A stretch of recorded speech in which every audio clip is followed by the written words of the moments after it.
Like, stay geeked out. Stay geeked out. All right, ladies and gentlemen, thank you for joining Dealcasters Live. We're excited today. We have a fantastic guest that's going to give you tons of actionable items to help grow your email list, your influence, and anything that you've got as an entrepreneur. So Amazon says we're live there. So welcome to Dealcasters. Let's roll.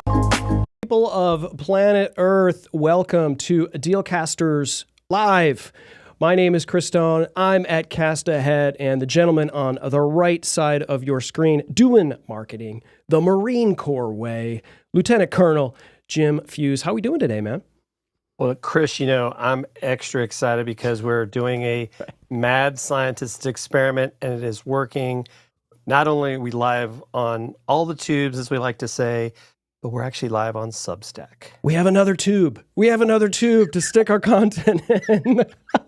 That's right. And Substack, Jim, I know you're leaning in big time. Another friend of ours, that's a friend of the show as well, Tanya Smith, is as well as James Hicks and some other great content creators are utilizing Substack. And Ross Brand, of course, was I feel like he was somewhat first in as it relates to live video on that platform. And so if you're curious about what's going on Substack, or you're over there on Substack, let Jim Fuse know that you're here and go over there. But as you know, Jim, where we really like to be, and hopefully we're still on there because we're not talking about their platform. No, I'm kidding. Is on Amazon. We are live on Amazon, and why wouldn't you want to be over there? Because the guest that we're speaking to today has given us some of his favorite items that he uses day to day, including an item that he is responsible for, and we're going to get to our guest here in a second. But if you're on any other platform besides Amazon, or maybe you're seeing this and you want to go over to Amazon, we make it easy for you. All you got to do is type in dealcasters.live into your browser. It's going to open.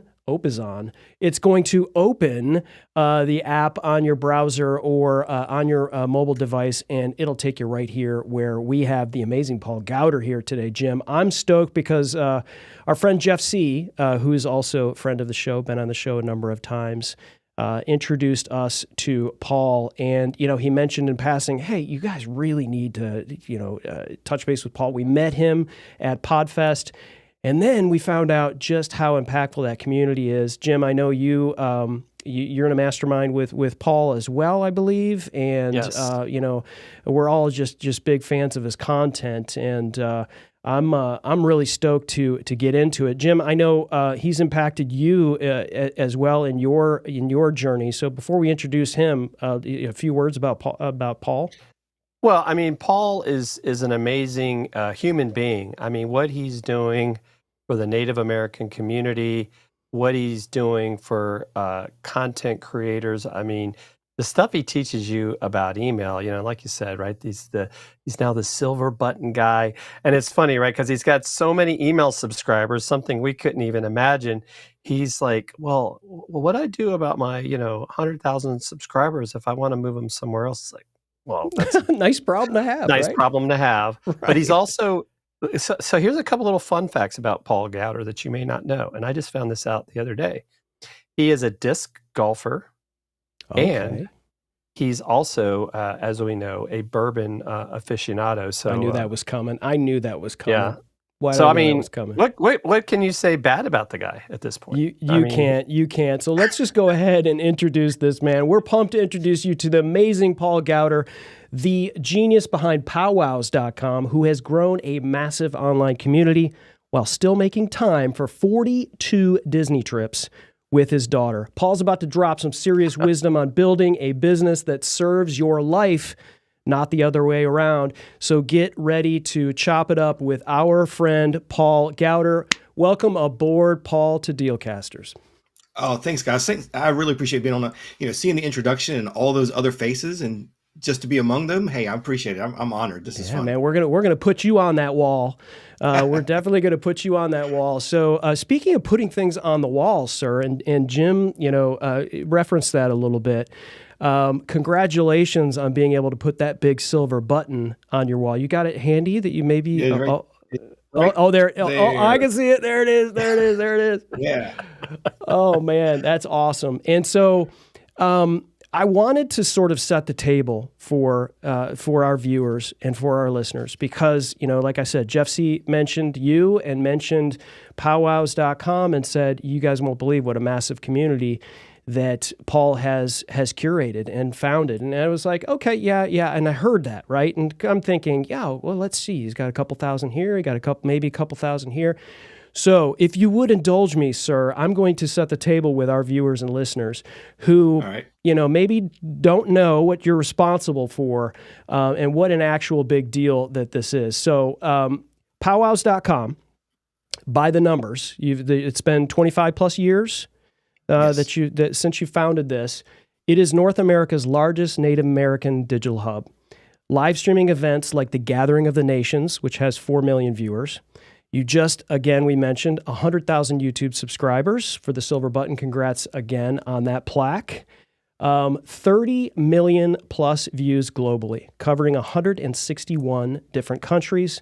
And now you're approaching 1 million social media followers across the platforms that you've got. That's massive. And that's just incredible. And I know, Paul, that, you've probably been on a number of podcasts and people are asking, okay, what's the secret? Like spill the beans, right? Or spill the tea or whatever that is. And I know there's really no easy button, right? There's no sort of cheat code to all of this and building what's really become like a cultural powerhouse online, pretty much. But as we start to sort of unpack this thing, maybe let's start with maybe some lessons that you've learned along the way, because I think a lot of times when people maybe they have a couple hundred in their community, maybe they only have like 20 or 30, and they're like, oh, this just feels like a slog, right? And this feels like, and I think sometimes people don't realize, even people like yourself that have built such massive communities, had to go through some mistakes and learnings along the way in order to succeed to the level that you've had. Anything that you could share with us? Yeah, there's an easy button. You just do a really cool video on TikTok. You do a little cool dance, and that's it. You go viral overnight, and that's awesome. it. Show's over. That's all right. No, the first thing I think people need to understand, especially in this day of fast social media growth, is that it's not about being an overnight success. For me, it really is a long story. It took years to get here, but it was building that community consistently, continuing to do the things that serve your community, continuing to be present in your community, creating new things or new features that help the community, right? As long as you're community focused, I always say you need to think community first and just keep doing that. There's no easy button for overnight success, but that's not what we're after, right? Because overnight success can go away overnight as well. Yeah. So for me, it's just been a long, long haul, and you just keep growing. Yeah, and we touched it on the introduction, and the thing that I am, it takes a guy to get to. I just turned 55 this week, by the way. But when I was 25 and I didn't have a family, right? Or maybe I was just starting a family, and I thought that, building wealth or building, having a job and providing for your family and all of those things was important. And I don't want to diminish that for those but eventually, the older you get, the more you realize the amount of money isn't necessarily as great as being able to spend time with what's most important, which in your case, it's very clear. As much passion as you have around powwows, as much passion as you have around the business that you built, which powwows is also a part of, is your family, and that's clear. And that is, it's taken a while for me to learn that. So maybe what would you suggest for people that are in that twist of like, hey, I've got a family, but I've got to provide for them, and being an entrepreneur requires time and all of those things. What are some of the ways that you've been able to integrate your family into this and be able to remain the best father and husband that you can be? Ooh, there's a lot there. I mean, first, when I started Powell's.com, I never really intended this to be a business. It was Okay. just a way of playing on playing on the web, building HTML pages, just experimenting. But it was the community that started growing, and my wife and I actually started dating the same year I kind of started building the website. So she's been along for the journey the whole way. I tell people she's the Jiminy Cricket of Powell's.com. She's the voice on my shoulder that helps me make decisions and or tells me stop doing something that's stupid. But I think but that's really important, is to, your family may not be like a part of your business, but they need to be on the journey with you. And as long as you have that and you have those communications, there's going to be times when it's tough. I can remember, you talking about the Disney trips. I can remember one in particular. My daughter was probably 7 or 8 or something like that. It was maybe our third trip to Disney. We were staying at the Wilderness Lodge, and I had something major crash on the website, and we were just leaving the room for the day. And I was like, okay, you guys go down to the lobby, get something to eat. I'll be down in 10 minutes and then we'll go get our day started. And 10 minutes turns into an hour turns into a phone call of, hey, look guys, I'm sorry, it's going to be a few minutes. That was it was very stressful for me, because I know I'm disappointing the wife, the daughter, but the site's down, you got to fix it. So, but those are the things that, as long as you have that communication, you're going to have times when things go wrong. And that was a tense day, because it did take away from family time. But as long as you have those relationships, it does make it easier.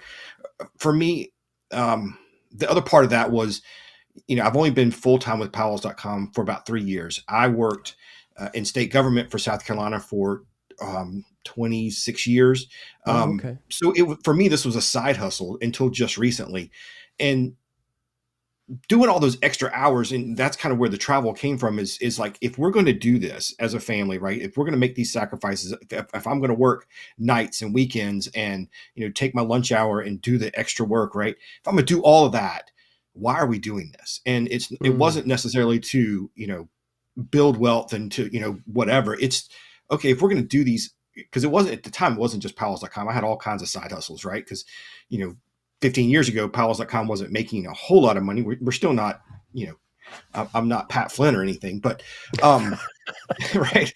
But, it was like, if we're going to do all this extra work, why are we doing it? And we said early on, let's prioritize family. Let's prioritize trips, make experiences, create memories. And so it makes those nights and weekends more worth it. And when we do these family trips, we're going to, as much as possible, make those cuts. And like, we're on vacation, right?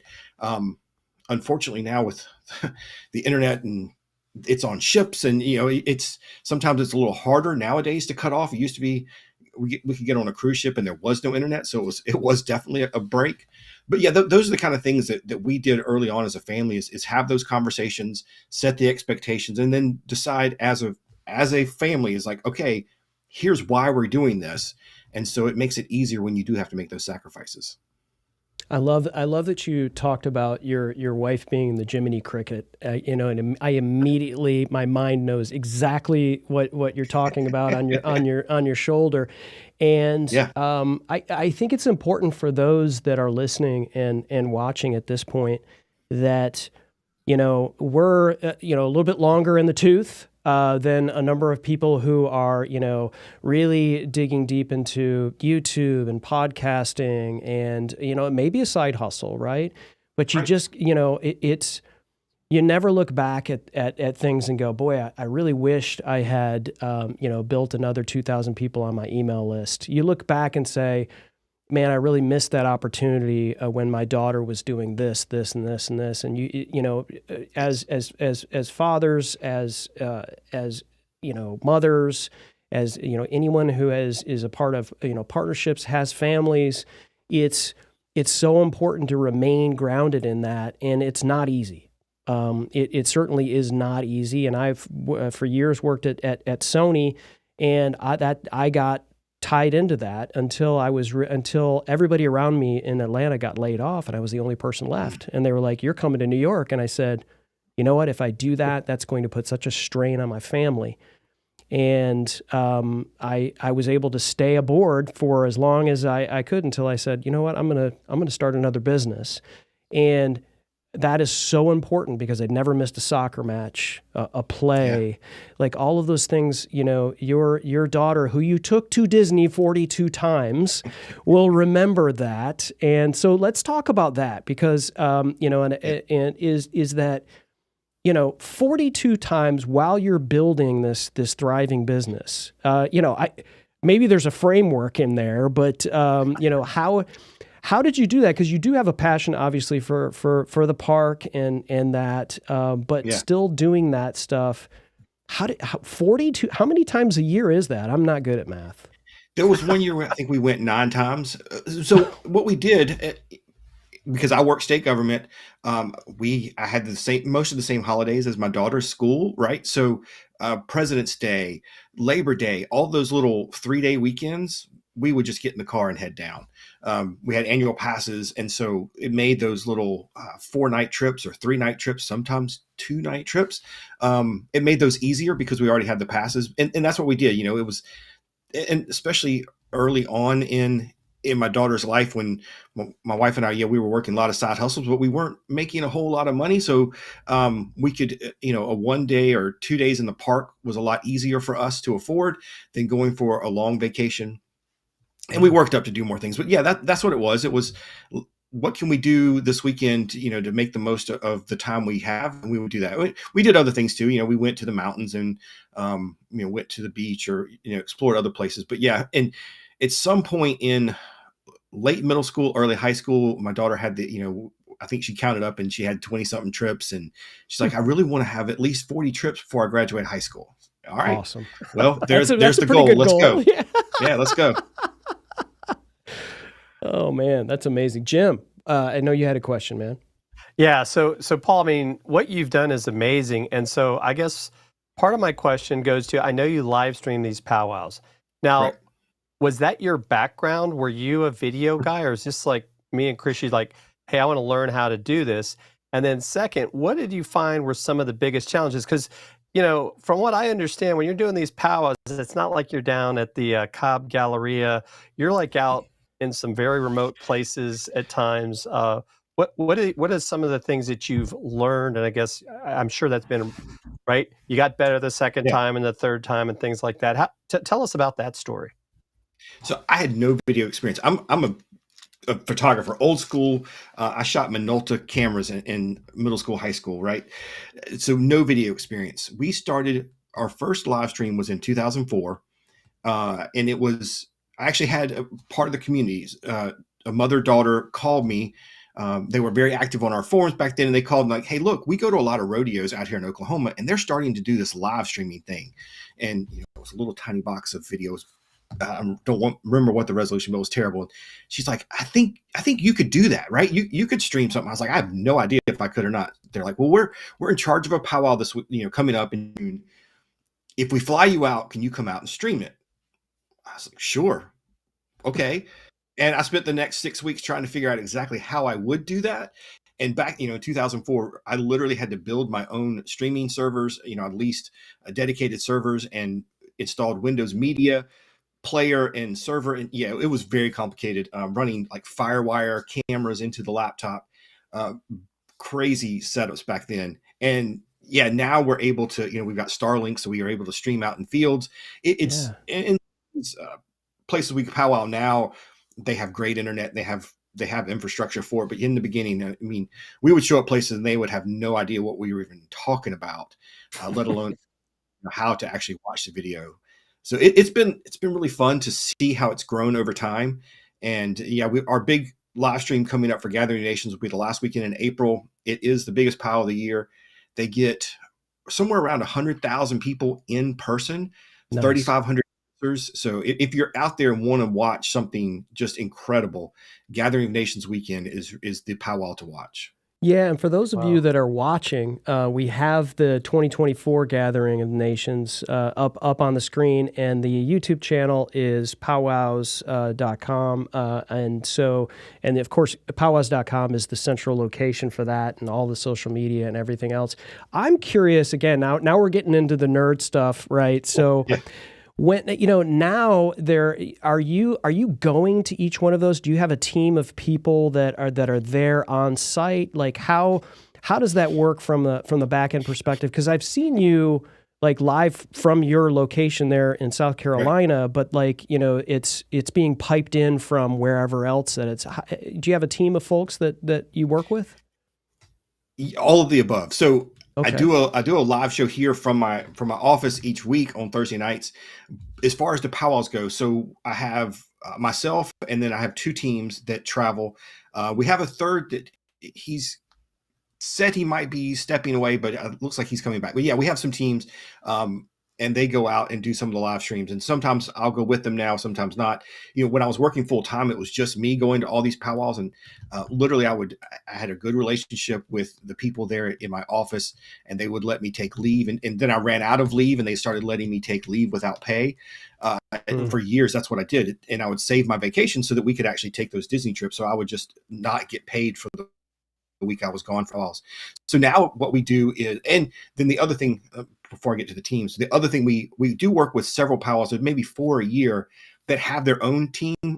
One of them, like the Seminole tribe in Florida, they own Hard Rock.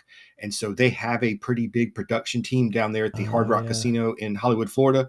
So they just call us up and say, hey, we're going to produce this. And so I use Restream to then pick up their video feed and send it out to all of our channels. So we have a few powwows, maybe 4 each year, that do it that way. But yeah, most of the time we're sending a team out, and we're doing 4 camera shoots, sometimes 6 PTZ cameras. We have been running them in, if you get really geeky, we have been running them into a Livestream HD 51 streaming box. Now we've gone all NDI, so we're getting rid of that, because that box had a whole bunch of inputs where we could run SDI or HDMI ends. Now we're all NDI, so we're changing Yeah. that box. We don't have to carry around a big 20-pound server anymore, which is a lot of fun on a plane. So we've switched over to all NDI, all PTZ, and it makes it whole lot easier for us. And that's kind of how we do it now. So, Paul, with the NDI, because maybe some of our audience isn't familiar with that term, what exactly is NDI? Is it giving you like wireless cameras, and what kind of range do you have? And maybe do you run into any challenges where, like, because you're in a sense using something wireless, the connection could be a challenge? So we're not going the wireless NDI route. We're going Ethernet. So it allows us to put a camera, 300-400 feet away, sometimes using Cat6 cabling. It's a whole lot easier than carrying a big heavy HDMI or SDI cable. But we're able to now, and it's really cool because some of these facilities already have an infrastructure of Cat6. And so we're able to plug into their infrastructure and then feed that in, which is really cool. We've even been in some arenas where they already have PTZs wired up in the rafters and things, and they just let us pull in their NDI cameras. But yeah, it's basically running on a network. And so we're able to also, the other really great thing for us, again, being in sometimes outdoor or different setups, the NDI cameras, we're able to power them through Ethernet, so we don't have to run extension cords and power plugs and keep up with all that stuff too. So it makes us a lot more flexible, and we can get our cameras further out into the arenas and get better shots and better angles now.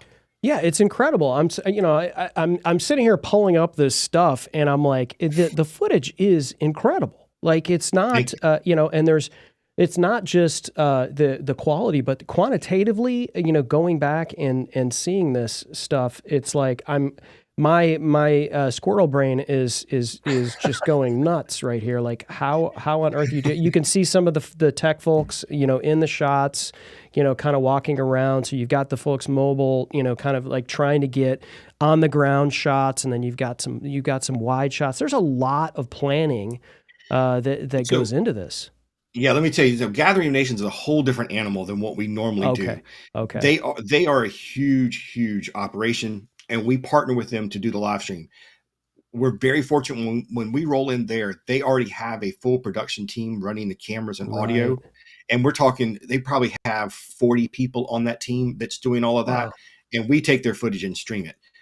That is not our typical setup. And like I said, we're using PTZ cameras mounted in 4 to 6 locations in the arena. This is what our powwows look like when we're streaming. Gathering of Nations, these guys, they're literally running it out to a production truck, full TV movie production quality cameras, but they're running it out to a truck. They have a director on the headset telling the cameramen what shots to get. That is very, very high level production. Got it. So okay, so now my squirrel brain is maybe back to center, as much as it could be. Okay, so you're streaming these things, and people can go on YouTube and they're live, right? But or maybe they go to your site, right, and then they could do that. So there's something we haven't really spoken about in depth is that there's a massive community besides just, the Native American community, Yeah. but there's a massive community that was built around, not, maybe the actual broadcasts are one of the cornerstones or centerpieces of this, but this community has not, you've mined this entire thing. There's email lists. There's you can go and find out if there's a powwow near you on the website. Like, what other things besides just this broadcast have you done to help build this community to where it's at? In the early days, we were running on vBulletin. If you guys remember vBulletin, my friend Lou Mongello and I, we will sometimes sit around and reminisce about the old days of vBulletin forums and how great they were. And we really wish Facebook groups would run like that. Over the years, I've always been community first. So first it was the forums, because when I built those first few pages about powwows, it was people asking, hey, we want to be able to talk to each other. We want to be able to, share powwow information, all that. So we built the forums. So it's been over the years of what else can we provide? Probably the most, next to our live streams, the most popular thing we have is we have a calendar of powwows across the United States and Canada. But pre-COVID, we were getting about 1,200 powwows a year listed. We're not quite back to those numbers yet. Oh, okay. Most of them have come back, but not all have come back. So, but yeah, we're probably the main calendar. People share them on Facebook and things like that, but we are the one repository that kind of has the comprehensive list of all the powwows. And so you can go on our calendar and search by state or date. You can even go, like if you're in Texas, you can just go powwows.com/Texas. It'll take you right to all the powwows in Texas. That's probably our number one resource other than live streams. And then we also do articles and we publish some resources, things like that as well. Very cool. Very cool. So we're going to talk about Paul Gowder a little bit, and powwows is woven into the DNA of all of this for sure. But now, not now, but for a while now, you're taking these learnings and applying this going forward to other folks and entrepreneurs who want to build this, right? Yes, it is. I'm still feel like I'm somewhat new in this world. Again, going back to my friend Lou Mongello, he told me years ago that I had something valuable to say. I still doubt him sometimes, but yeah. So I'm trying to help people who, especially people who feel stuck and don't feel like their community is growing, or they don't feel like their email list is actually doing what they want it to do. So I'm helping people use community to continue to level up their business. And how much of that is centered around email? Because I'm not going to make you share your numbers. I'm sure it's massive in terms of the size of your email list. But I mean, how someone hasn't. We all know we have to build outside of rented land, right? We're going live in all these places, and now we're going live on Substack. And Joe Dexter, Go Lions Go, is over there as we see, and that's great. But all of these platforms are rented, right? Facebook just announced that their live streams are only going to last for 30 days, and that's a reminder, I think, to everyone, right? That we have to be, especially entrepreneurs, especially for someone who's doing what Jim and I and you, Paul, are doing. you have this land that you own, so to speak, with powwows, and email is a massive component of that. And so, how would you maybe start with someone who's starting from square one? That's like, I know I need to build my email list. I know I'm serving people, and maybe I have a little bit of a community here. I'm not a good writer, or I don't have sort of the building blocks to create. And I'm not talking like which email platform, whether it's Kit or MailChimp or anything. Like, I'm talking about like actually creating a plan, right? That and developing something, because I think a lot of times, sometimes people feel like they have to create something new and innovative when they create sort of an email. So how would you work with someone who is just kind of starting out, has a little bit of a community, has a voice, knows who they're serving, and wants to develop that email list? For powwows.com, email is really the heart of the community. Yes, we have a Facebook group. Yes, we have a Facebook page and all this stuff. But for me, email is where I'm able to communicate, have those one-on-one conversations. With 1 million, we have 1.1 million followers on Facebook. When I put a message out there, I have no idea how many people are going to see it. When I send an email, I know that I have 100,000 subscribers. They're all going to see it. Not promotions and all the other tabs or whatever, spam folders. But I know that my email is going to get to 100,000 inboxes. And I am able to talk in my emails. I make them very personal. I tell stories. I talk like I'm talking to a friend. I try to not make it like a brand or somebody just shouting messages at you. I'm not Amazon, just coming out with all these pictures and images. My emails, I try to make them simple, a few images, text. But for somebody just starting out, email can be overwhelming, and you can make email super complicated. Where I like to start with is, let's figure out what it is you can offer. And it doesn't have to be new. It just has to be, what is your unique perspective on your topic, right?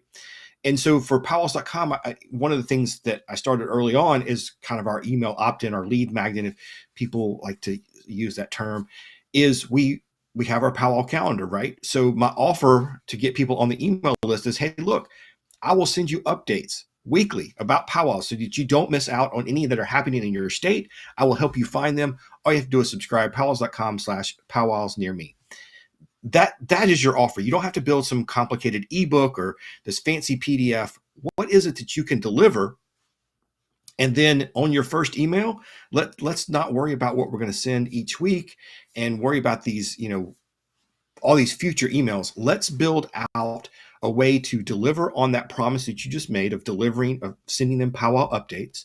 Let's write a 2 or 3 email series, and we'll use all the other platforms or whatever, however you're going to decide, right? Kit.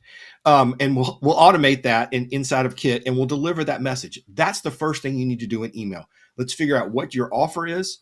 Let's write the emails that deliver on that offer and kind of introduce you to your audience and tell your audience how you're going to help them. And the rest we can worry about later, but that's the first thing we do in email. I love that you said start with the offer, because I think that is a huge stumbling block for people. They're afraid to make the offer because they have this like, are they even going to want this? Like, and they're afraid to say, we're giving you this. It helps you do this, and you're talking about leading with that. And I think that develops that mindset of I'm gonna make sure I'm serving this person. It doesn't. Not every email has to solve the and create world peace, right? Where and give you a $10,000 worth of value. Not everything. Sometimes I think the conversational stuff lets you just kind of reconnect with everybody, and that alone helps build your community. I feel like Jeff C., who's a mutual friend of ours, he'll probably come up a few other times during the course of this conversation. I know when I get an email from Jeff that he has crafted that himself. Now, is AI involved in it? Maybe. Maybe he has some sort of conversation with it, and then that gives him an idea or something like that. But when I see it, I'm reading Jeff C's thoughts. It's not. I don't feel like I'm getting funnel pounded with rocket emojis and words like delve that I know Jeff would never say on purpose. Yeah. Right. So I love that you went there as well. And so let me ask you this. So when you put together those emails, on average, how long does it take you to craft one of those? Ooh, that's a good question. It depends, right? So you were showing my offer for what to expect at your first powwow, which is another email opt-in I have for people who are kind of anxious or don't want to go to a powwow but not sure what to expect.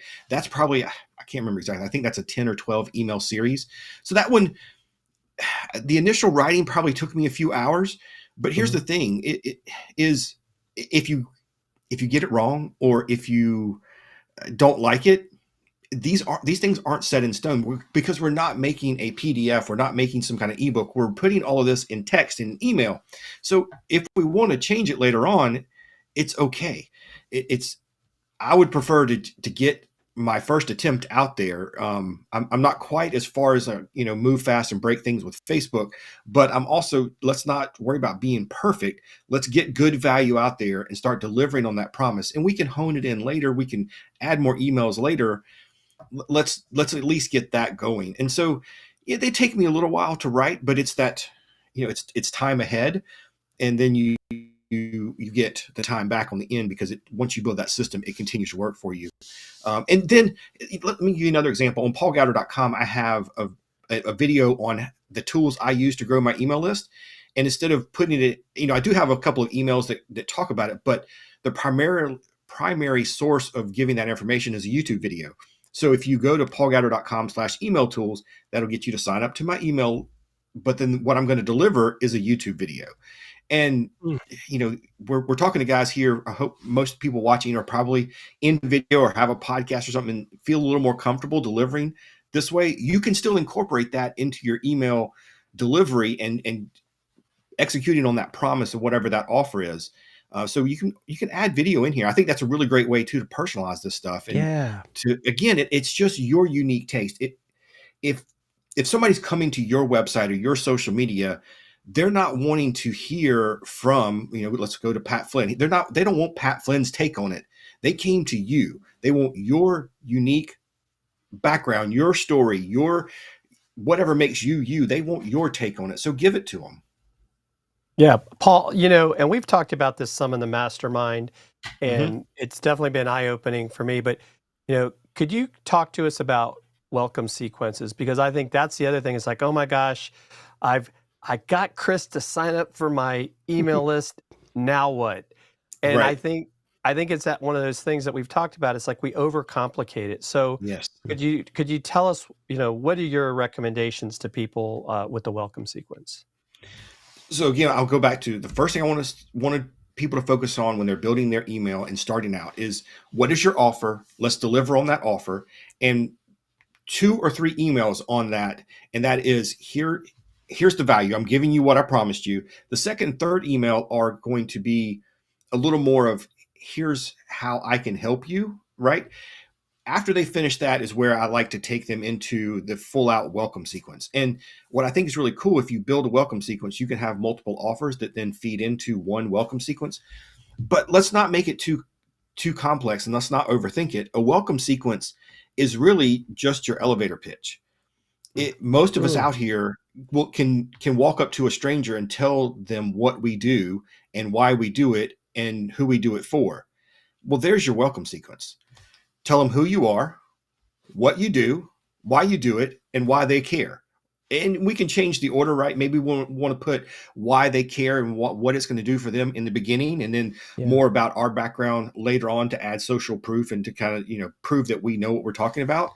But there's your welcome sequence. That's an easy 3 emails that most people should be able to write. And yeah, let's utilize AI. Take your elevator pitch, put it into AI, and ask it to create 3 emails, and then take that and put it in your voice.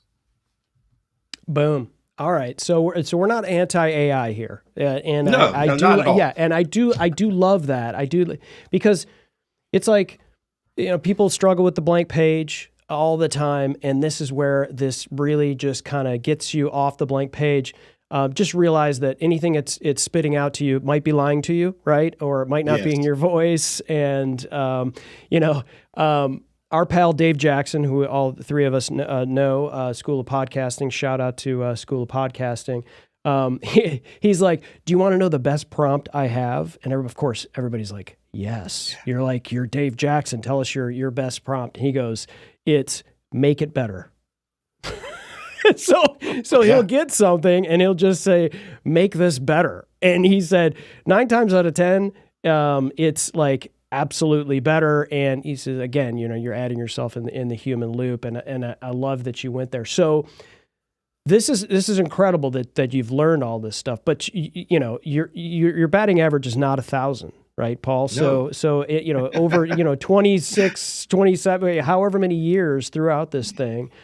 And let's stay on email here for a second. What are the mistakes that maybe you've made or that you see other people are making or the people that you're working with? What are the mistakes that they're making that they need to avoid? Either they're making them right now, or you can tell them, hey, don't do this when you start, like creating after they're creating these welcome sequences, or maybe it's too late to do that at this point. They're like, maybe they're doing something else with their email lists that they should be avoiding. The biggest mistake I see people make when they're trying to grow their email list is that they don't ask for email. Let's go to anybody's website out there who spent hours making their front page this beautiful, great flowing thing that answers all the questions, has a nice hero image at the top and tells them what the problem is they're solving. And then at the very bottom in the footer is something that just says, sign up for my newsletter. I think that's the biggest mistake people are asking for, is they don't ask for the email and they're not giving a compelling reason why to sign up.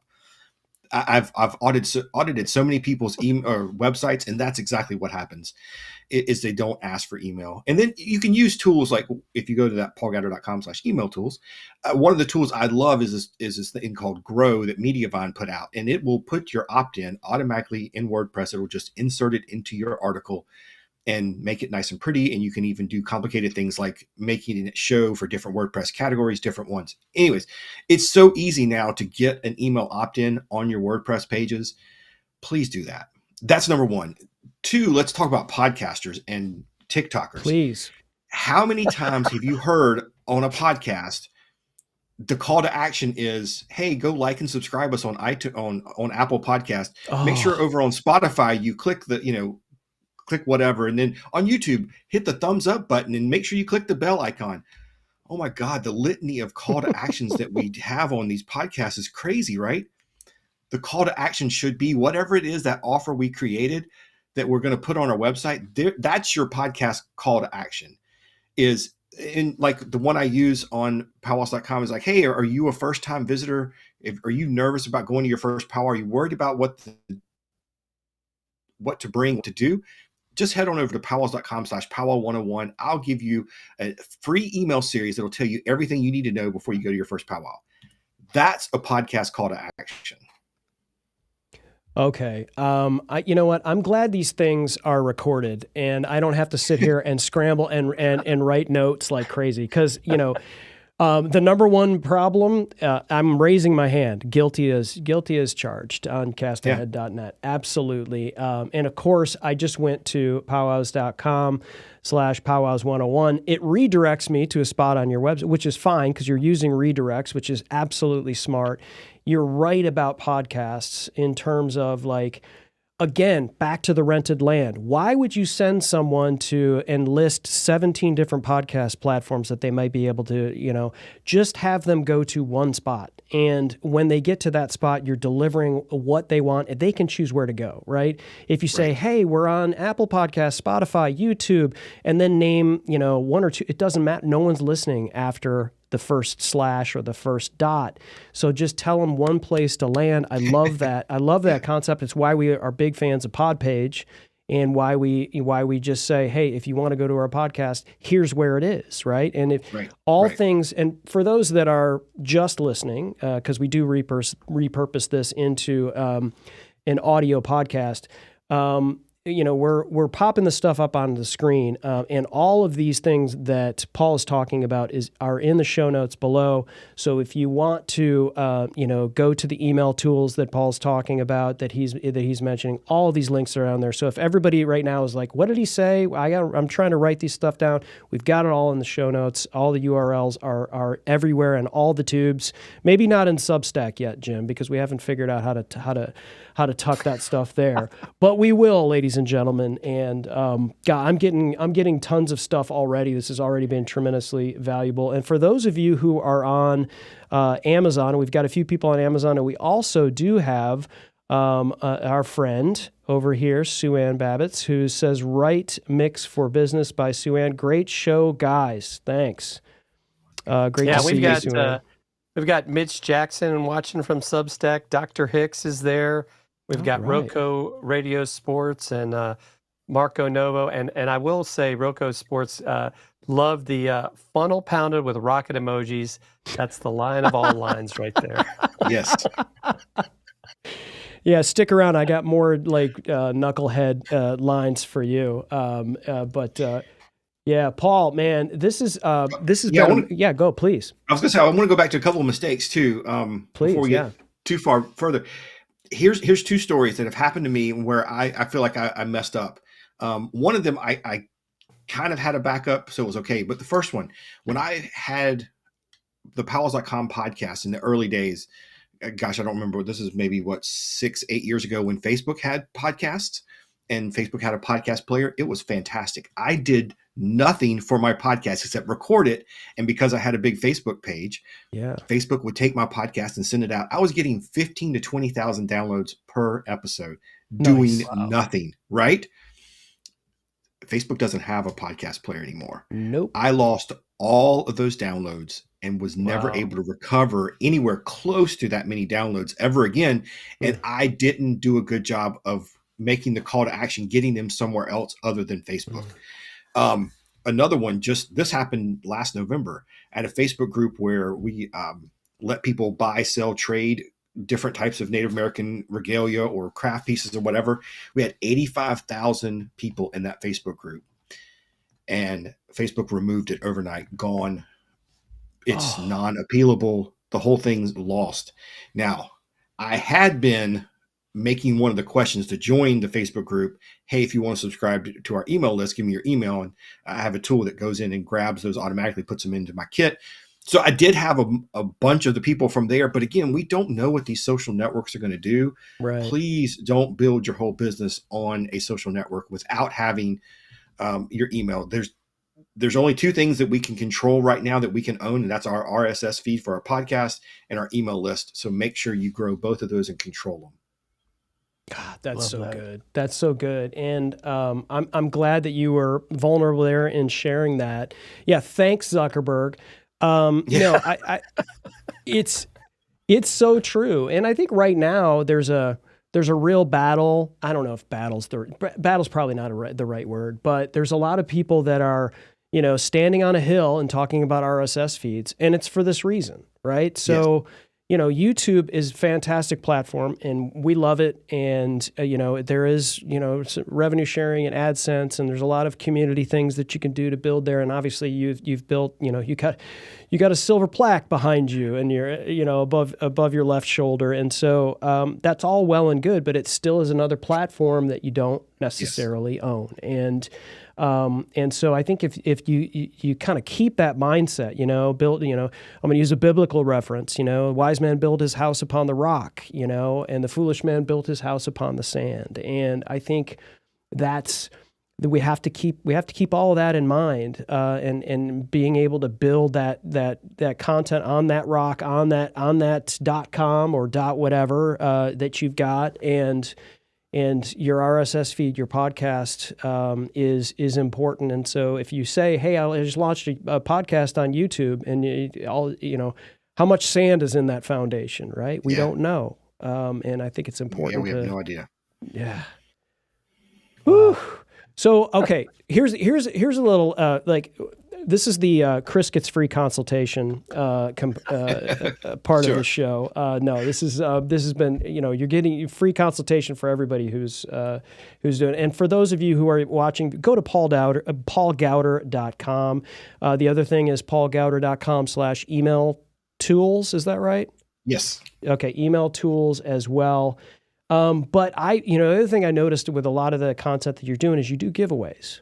Right? Yes. So you get items to do giveaways, and you've got a ton of partners that you work with there. So I wanted to talk about your relationships with companies and brands as a part of what you do, because that's not a small thing. You're focused on that community.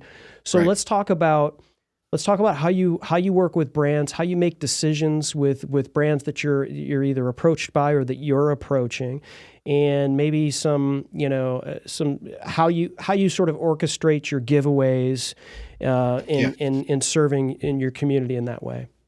So I actually have a big box. I did a live unboxing last night of the prizes from our latest giveaway. And when I talk about giveaways, a lot of people, look at this. A lot of people talk about how giveaways are not effective. Please focus. There we go. There we go. These things are gorgeous. Oh man, Jim, you'd look good with those hanging from your lobes. No? So I'll give a free plug. This is 8th generation. A lot of people say that giveaways aren't effective, and I think one of the biggest failure points of people not having effective giveaways is the prize. And so you have to pick a prize that relates to your audience. Please don't give away, just like an iPad or a Disney gift card, right? Those things aren't going to work, as everybody in the world's going to want them, and they're not necessarily your audience. And if you're going to use if you're going to use giveaways to grow your audience, it needs to be your audience and not everybody's audience. So I work with a few brands. I work with 8th Generation, who's fantastic. They have an office up in Seattle. They actually invited us up. We got to go tour their factory and their office a couple of years ago. It was really, really cool. And they've been partners with us for a long time. They do blankets as well as jewelry and other things. They're all designed and made by Native. It's a Native-owned company, so it's a really cool group to work with. And we have a few other partners too. And that makes the giveaways really something special on our website, because we do have prizes that resonate with our audience. And so for me, I use giveaways to grow our email list, but also to engage our existing audience and kind of reward them. But also, part of the business model of powells.com is advertising. That's one of our biggest ad revenue sources, is getting people to our website, getting more traffic. More traffic means more ads, which means more revenue. So we use the giveaway too to, once we get you on our email list, we're going to drive you back to the website. And the giveaway is a great way to keep generating traffic. And you talk about redirects. I use the same URL every month that we do a giveaway. It's powells.com/win. Really easy. And so I just change whatever on the back end, whatever this month's giveaway is. Smart. So right now we're running a giveaway for kicking off powwow season and celebrating the 2025 powwow season. And so you go to powells.com/win and you can enter there. It's really, really cool, effective. For podcasters, one of the cool little twists I do for podcasts or for live shows like this, I use a piece of software called Viral Suite. It lets me upload a spreadsheet of like random numbers. And so on a podcast episode, I will give out a code of numbers or letters, and only the people listening or watching that show get that code, and it gives you an extra 10 or 20 entries into that giveaway. It's a great way to get your viewers and your listeners back to your giveaway, because it feels a little more exclusive, and you can hide them on the website. You can do other things. I give one to 8th Generation. They hide it on their website as well. So it's a really cool way to, again, make it a little more fun, but also get your podcast and video listeners back to your giveaway. Oh, that's pro tip right there. I mean, viralsweep.com and the integration. I mean, I'm not going to be able to read all these integrations that it has. Yeah, this is really incredible. Incredible. That's a massive pro tip. Good stuff. Jim, I know you had a question you wanted to ask. I'm sorry I skipped over you on that one. I talk too much. I'm sorry. I'm going to shut up here for a minute. You ask good questions, Chris, and I've been keeping up with our Substack fans. We've got a nice showing over there for really just not even really announced in advance sort of thing. We just decided, hey, let's give it a try. But That's cool. one of the things, Paul, that we've also talked about, it's like you run Facebook ads. Obviously, like Chris talked about Yeah. earlier, it's been a challenge. But where do you see, like, when you're first starting out, like, how? I mean, I guess really, right? It's about the email. But what if I feel like, well, I don't really know what I should be, giving to people? Like, how is this making me money, or am I just sharing information for the sake of sharing information? That can be a struggle, right? So let's back up a little bit further. Whether it's email or social media, let's make sure we have our business plan and our revenue source figured out. So again, for me, it's on powells.com, it's driving traffic is where we're going to make our money. And we also have some digital sales. We have our live streams. All that other stuff feeds into that as well. But once you kind of have that email, I hear some email experts say for every dollar you spend, you can get 3 to 5 back. So if you can, if you want to run a Facebook ad and collect leads that way, you can do that. I find one of the, like, for growing paulgowder.com, my coaching business, I think one of the best ways that I've found so far is a couple of things. One, Kit has a recommendation network, which is really, really cool. It's free to use. But two is I just show up and give value in different places. I'm very active in a few marketing online entrepreneur Facebook groups. And I'm not in there going, hey, please go to paulgowder.com/email tools and sign up for I'm in there answering questions and talking about how I use email. And then you'll organically get people that will go, hey, you do what now? Tell me how you did that. And so those will lead to other conversations that may lead to getting clients. But I know there's lots of people that talk about that, spend part of your day going and answering questions and being active on social. That's going to lead to growing your email list, growing your business. And it's also a good way too of figuring out what value you actually bring is just being out there, and you'll start to figure out what makes you different, what your different background is, because if you say something in a Facebook group and it's not good, you'll hear about it. If it's good, you'll hear about it too, right? It's instant feedback. Some of these Facebook groups are brutal, right? So true. Yeah. So I love doing that. It's really, really fun. And you find out really quickly what it is that you bring to the table. Exactly. And it's kind of a way to go through those reps of helping people online too, right? And not only that, but it's just being a good human being, right? I just it's helping people and going through the motions. And you're right. Like, you're not going in there intentionally going, okay, I'm going into this group, I'm going to answer a bunch of people's questions so that I can get at least X amount of email subscribers out of it. Like, there's no intention of doing that. You're going and you see somebody's got a problem. You're like, I had that problem 7 years ago when I did this certain thing with my email. So I'm going to give this person a tip because 7 years ago, somebody else gave you a tip, right? And I think that's it. It's paying it forward. It's whatever crazy knucklehead thing that I can think of, like rising tide lifts all ships, whatever. But speaking of the rising tide, you brought your fan club here, and we gotta recognize Sean Robertson. Hey, Sean. Is it Roberson or Robertson? I always get names wrong. But Sean, what is up? Thanks for joining us over on Facebook. And then Kira has some wonderful things to say.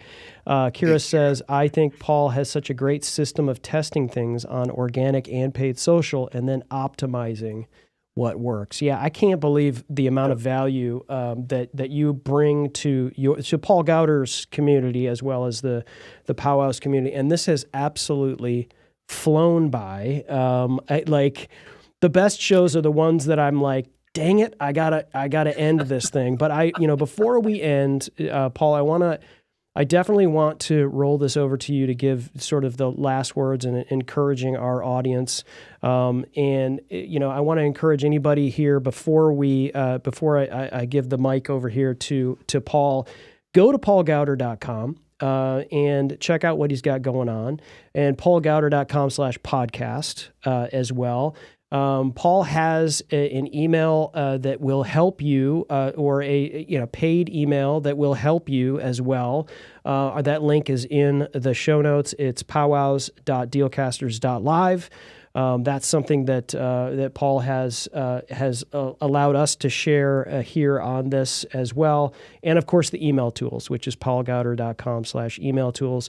Paul, I'll roll it over to you as our man Rich Graham says, you always bring it. So, and of course, Sean says, the only reason I have an email list is because of Paul. So I'll just roll it over to you, Paul. Let the people know what they should be thinking about going forward, man. Yeah. Thanks, Sean and Kira, for being here. I appreciate that. So starting email, starting community, it can be very daunting, whether you have 5 people on your list or 10 or 100. It's continue to be community first focus. Serve your audience. Be present, be part of the audience. The same thing I was talking about with showing up in Facebook groups and giving value. Be in your own community, adding value and answering questions and doing those things. It is slow, and sometimes it takes a long time to see any real growth. But say you have 10 people on your list. If you had 10 people in your living room and you got to talk to them directly, you'd be pretty excited, right? So let's not get overshadowed by big numbers and thinking some of these vanity metrics you have to be successful. Having 10 people on your list can be super effective depending on what your business model is. So start just adding value, be community first focused, and it will go from there. Outstanding words, Paul. Thank you for joining us. And, everybody, you just got to remember creating a community and creating a great email list, it ain't as hard as you think.